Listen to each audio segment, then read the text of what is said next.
Hello, guys, and welcome to 𝐻𝐸𝐴 World Cup quarterfinals games on Saturday. Morocco, Portugal, England, France, with Alain Valnegri and Alvaro Romeo. Hello, Alain. Hello, Alvaro. Let's analyze these two good games with you guys. Remember also, our audience, leave your comments, tell us your tips for these two games. And don't forget, if you enjoy our videos, press the like and subscribe. And the first quarterfinal we have on Saturday is, I have to say, unfortunately, on my side, Morocco, Portugal, because Alvaro and myself, I'm sure we wanted Spain to be there, but Morocco, they were a good block, something that we've been seeing in this World Cup. They know how to defend. They have pride, and they were very competitive. And of course, they have a new national hero with Bono to qualify for the very first time in the history in the quarterfinals. Now, the question, Alvaro, is that they can do the same with Portugal, because Portugal, they have much more quality than Spain, and they have much more resources than Spain going forward. Yes, they do. And first of all, let me praise Morocco for the big game, or the game they did against Spain, because it's not easy to play against a team that dominates you. You have to pay attention all the time. You have to make sure that you do the 2-on-1, assistance to your defenders. The midfielders were fantastic. And Rabat, in a very difficult game, he played or distributed the ball with plenty of criteria, which is not easy, because if you are chasing the ball all the time, then you get the ball and you are breathless. And Rabat still had a little bit of oxygen to play the ball. And, I think that Morocco played their game. They did their game very well. And if the game plan was that, which I believe it was, I give them a 10 out of 10. But Portugal is a different proposition, because Portugal is going to shoot on target. This is the difference.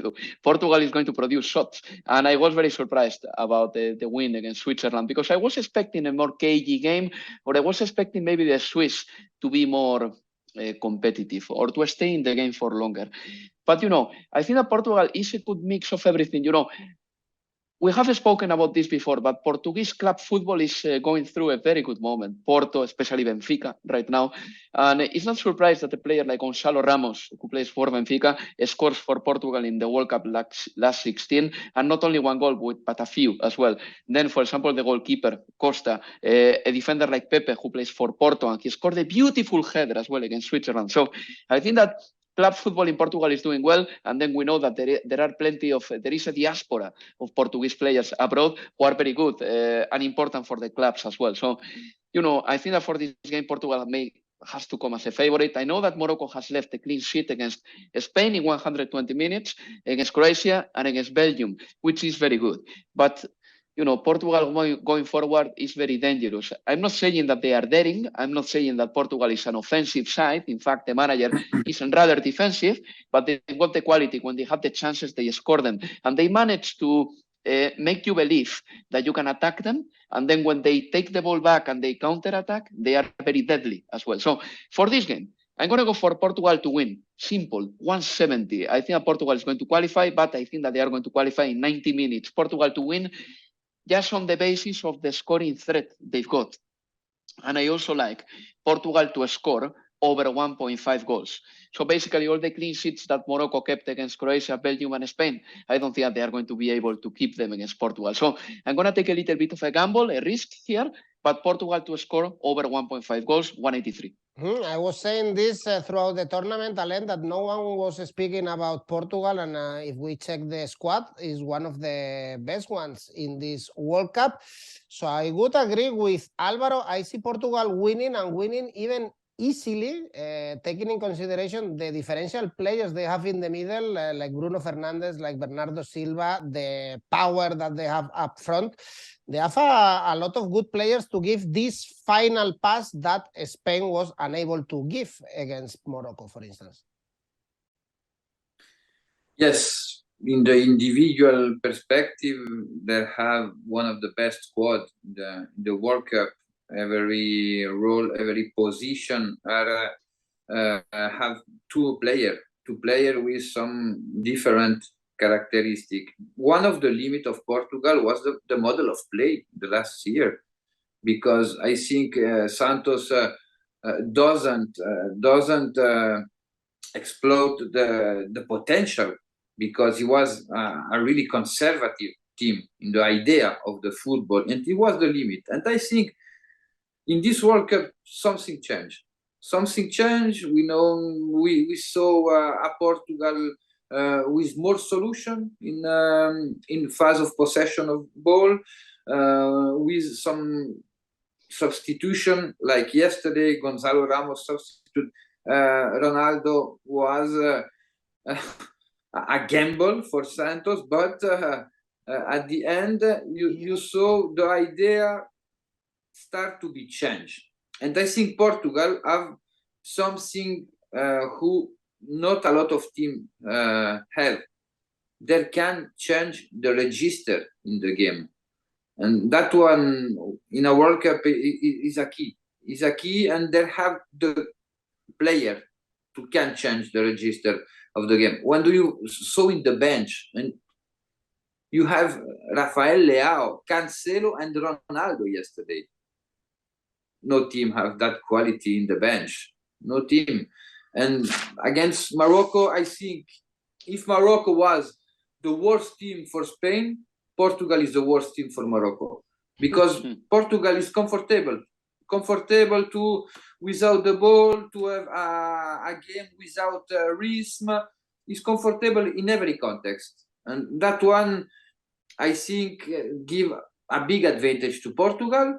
I saw Morocco yesterday really tired, and I don't see Morocco to have another game like from the beginning of the World Cup in terms of concentration and in terms of physical condition. I saw Portugal winning, odds 1.73. You need big balls for Fernando Santos to put Cristiano on the bench in the first knockout stage game. Let's talk a little bit more about Morocco. Alain, the worst rival possible for Spain. They were pretty defensive, and you have to tell me if Amrabat is that good playing for Fiorentina, because we know him in Spanish La Liga, and he's given 150% of his capabilities, and also some other good players. We saw Boufal, for instance, but as you said, perhaps tiredness can play a role here. Or since they are arriving to the quarterfinals, nothing to lose, the country is on fire with their team, they have nothing to lose. Perhaps they can surprise the world and give a good performance here against Portugal. Yes, Amrabat is the boss about this team. He's the player who replace the player. I think in the center part of the field, Morocco is impossible to enter, because if you check how Morocco press, always they try to orientate the press about the wing, because after if the team put center, Morocco in the aerial duels is a dominant team, because Saiss, Aguerd, Amrabat that have aggressiveness, that have really good head ball, and that one is one of the key of Morocco. Now Amrabat in 2 seasons in Fiorentina, he improved a lot, because when he arrived in Fiorentina, he had the habits to play with another player in the midfield in Verona. And in Fiorentina, play with 3 players and 2 players with characteristic really offensive was difficult to the beginning, because he was not a playmaker. He was a defensive midfielder. And in the part with the ball, with the management of the ball, to know when he can verticalize the game, when he must to give the temporization about the game, he improved a lot. He feel really well in the physical part in this World Cup, and in my opinion, is the best defensive midfield of the World Cup. Impressive also the 2 center backs, we have to say, to add up together with Amrabat, they've been perfect. Also Bono, Alvaro, that we know him as well very good from the Spanish La Liga. Anything else to add from Morocco? Any other tip that you can give us, Alvaro? I think that, of course, there is a decent money in Morocco just scoring over 0.5 goals. I'm going to find the tip to tell you exactly what it is. But I think that Morocco will struggle this time because I think that if Portugal scores like 3 or 4 goals, which is something that I don't take for granted, then Morocco will have the chance to put one back, as we saw, for example, with South Korea against Brazil, right? But on the other hand, I believe that Portugal has very competent defenders, and I think that, for example, En-Nesyri is not the kind of a striker that if he has one chance, he's going to bag it. So, you know, Morocco scoring goals is a difficult one, but if they score over 0.5 goals, over 0.5, which is 1 goal or more, you get paid 167. So if you do believe that Morocco can score one just because they are in the game, or just because Portugal is winning and they open the door a little bit more, well, the odds are pretty appealing, yes. But I'm going to stay with what I said before. I mean, Portugal to win 170 is good enough for me. Indeed, Portugal just destroyed another well-organized team, or we thought so about Switzerland, but then Portugal cruise in that game. The last quarterfinal is going to be France-England. Here we have France as favorite. I think fair enough, 2.5 to win this game. England to win, 3.3. Alain, two coaches, two managers that are very pragmatic. Probably these teams don't play as good as the players they have. There is a lot of quality up front, but we have two conservative or pragmatic managers, as I said before, like Deschamps and Southgate. How do you see this game? Do you also see France favorite, or this England is improving also through this tournament and can't disappoint France, the World Cup winner? Yes, I think France have something more in the experience perspective.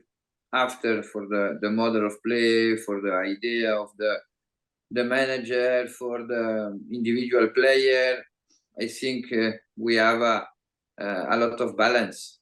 A lot of balance. Maybe in the defensive line, France is better than England. I am really curious about the team who will be present, Southgate, because Southgate, yes, is pragmatic, but he changed more than Didier Deschamps. Didier Deschamps, if we close the eyes and we imagine the 11 start for the game on Saturday, we know his 11 start, except of he has a player with some physical problem.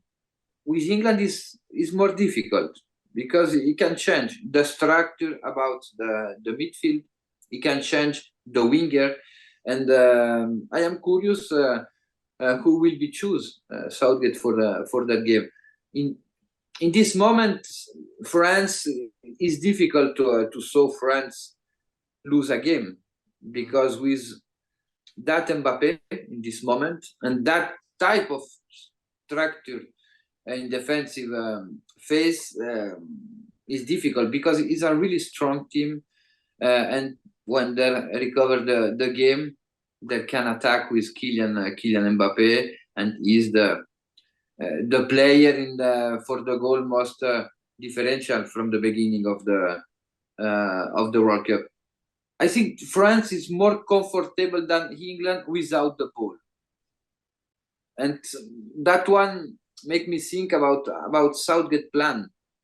Southgate will be keep the possession, or it will be let the possession to France, because both teams in transition have a lot of potential. They're really fast. They're winger with goal, and but in this moment, I think France, in the management of that type of game, have something more. Not a lot, but I saw France with something more. But both teams concede in every game, and that one orient my tips to both teams to score 1.80.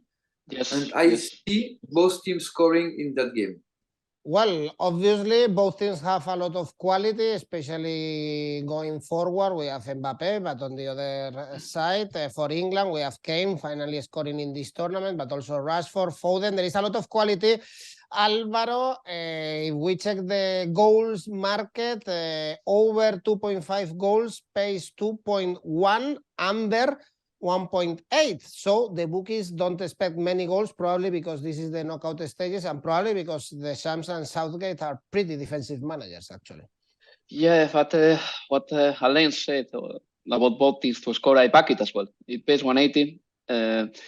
Both teams, they've got plenty of talent going forward, and the game could last 120 minutes too. So this could, give us a better chance to have both teams to score in our pockets. But I really think that this is a fascinating game. Number one, England and France have never met in a knockout round in a men's major tournament. Yeah. This is the first time that this is happening. This is the game that is going to remove any doubt on Gareth Southgate, because there are people in England who are still not believers. I think that Gareth Southgate has a good reputation, but among English fans and media, there are people who think that Gareth Southgate could be upgraded to a better manager. Not many, but there are a few.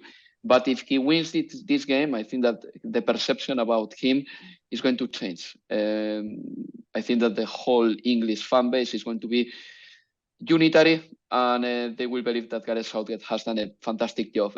England has only played 3 very big games, in my opinion, against sides their size in the last 3 tournaments. One was Germany in Euro 2020, and they beat them, but the game was in England, and therefore there is that caveat. Yes, we beat Germany, but it was a lesser Germany, and it was in England.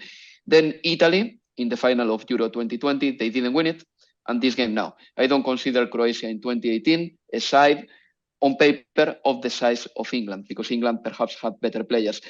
So, I think that this game is very important for England, because if they win this one, Gareth Southgate is going to be a hero.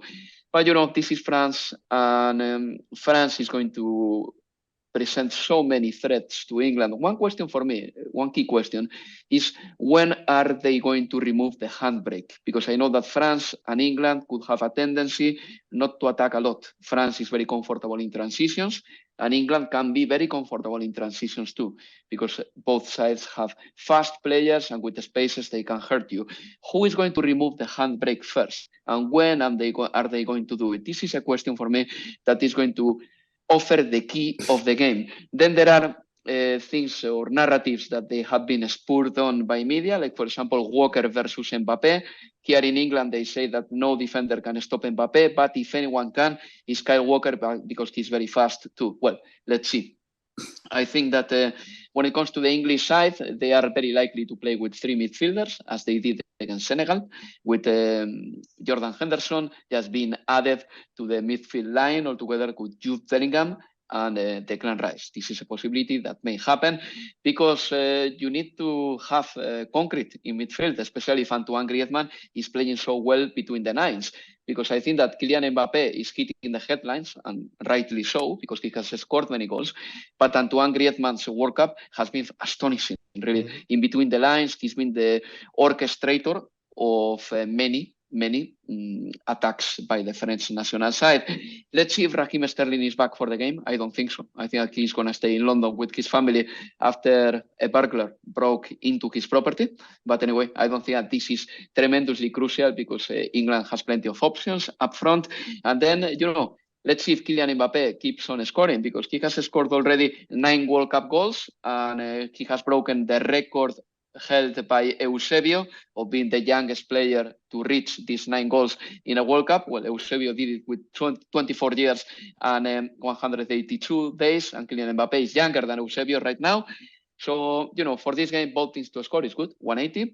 And I think that Mbappé to score 2.8 is something pretty appealing as well. Harry Kane to score is 2.7, by the way. Mbappé to score 2.8. I tend to back Mbappé slightly more than Harry Kane, even though you know that I love Harry Kane. And there is another bet here, which is the most conservative one I have found, that I think that deserves also mention, which is a double chance X2 for France, so France drawing or winning, all together with over 1.25 goals. That pays 173. Alain, Alvaro broke down very well the English national team. Of course, talking about France, all our eyes are on Mbappé, and also Griezmann is doing a great tournament. And Giroud, I think he was really criticized in the previous World Cup despite winning it. In this one, he's playing a major role. Even perhaps Benzema's absentee has been good for him, for sure. And even perhaps for the Shams, who like more Giroud's style of play than Karim Benzema. The problem for France, if we want to put them problems, let's say, is do they have a plan B? Are there any options on the bench, or where do you see this France is more fragile? The substitution we saw the day against Tunisia was not at the level. Now, plan B from the bench, Deschamps have player because Marcus Thuram is in a very good season in Mönchengladbach. I think when the game in both conditions, when France must to recover the results and are in the results, we can put Marcus Thuram because he's really physical. He has a very good head ball, and that one give a solution or permit to Deschamps to add a player with that physical characteristic. And when do you are happy with the results in open play is tremendous because he's fresh. It is have the habit to play with that model of play, because in Mönchengladbach he played in this role with that quality to run in open play. I think France have one limit from the beginning of the World Cup is the management about the 90 minutes, because we saw against Poland and against Denmark, during 20-25 minutes, the team disappeared and conceded a lot. Against Denmark, it was after the 1-1, the goal of Christensen, the team conceded 10-12 minutes, and Denmark have two chances to score the second goal. And against Poland, in the first half, during 25 minutes, France suffered. Poland have the occasion to score. And I think Deschamps is working about that, to conserve the control of the game during 90 minutes. In 2018, the team had that management, that experience, that control of the game was one of the best skills about France. Now, in this World Cup, something is different. For the goal scored, the average is highest respect to the 2018, but they lose the control of the game. In the day of the game will be decided to the details. That one can be paid for France and lose probably a game. Mm-hmm. We will be see in the defense. I think Varane is not in his best level. Upamecano are very, very good, but that one can be make the difference, especially against Harry Kane, for example. Now we will be see the physical condition. I think England have an advantage respect to the past World Cup. And the advantage is the World Cup is playing in winter after 3 months of Premier League. Normally, a World Cup are playing in June, and the Premier League is really hard. After a season in Premier League, the players are really tired, and I think England paid that one in the past World Cup. That one they don't have this argument to defend his is playing. Now we will be seeing is the occasion for England. I think it's more a test for Southgate than Deschamps, like Alvaro said before. Well, for sure, France had a better, stronger midfield in the last World Cup with Kanté and Pogba to manage the games rather than with 𝐬𝐭𝐸 and 𝐬𝐭𝐸. Perhaps this is why sometimes they switch off, as Alvaro said. Last time these teams met in an official tournament was in the Euros in 2012, was a 1-1 draw. In 2004, France won 2-1 with Zidane scoring a brace in the last minutes of the game. Well, what a game. We have France, England. Let's see if we can win some money with your tips, guys. And to finish the video, let's find out if you have a safe bet, Alain, for these two games. France-England over 1.5 goals. Odds 1.36. And Alvaro, goals in France-England, in your opinion? Yeah, both teams to score, definitely, in that game. My safe bet is different, though. It's an Asian handicap of minus 0.25 for Portugal. That pays 148. I was going to say, I like the double chance for Portugal or Portugal to win.